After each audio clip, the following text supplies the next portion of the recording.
જય માતાજી। જે પણ જયરાજસિંહભાઈ હોય, આપણા મોટા વડીલ ભાઈ છે, પણ આમાં જો સમાધાનની વાત આવશે તો આમાં કોઈની આ વખતે કોઈની માન મર્યાદા રાખવાની નથી થતી, બરાબર છે? કેમ કે આખા સમાજનો પ્રશ્ન છે, આ બેનો દીકરીઓનો પ્રશ્ન છે, આમાં કેવી રીતના બધાનું માન રાખવું, બરાબર? દર વખતે આ જ આપણા સમાજમાં થાય છે અને આમાં જ આપણા સમાજ પાછળ પડી ગયો છે કે આવી રીતના આમ બધાનું માન રાખી રાખીને આખા સમાજની પથારી ફેરવી નાખવાની, બરાબર? અમારે બેનું દીકરીઓને શું સમજવાનું, અમારે 5 જગ્યાએ જવાનું એટલે એ લોકો એવું જ કે શું તમારા લોકોએ કરી લીધું, સમાજના લોકોએ શું કરી લીધું?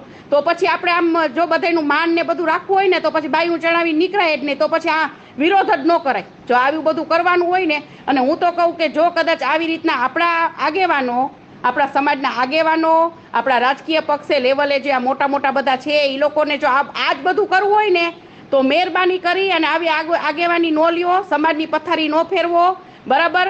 એ કોઈને કંઈ ફેર નથી પડતો, આમાં બીજો વટલો સમાજ આમાં હેરાન થઈ જાય છે।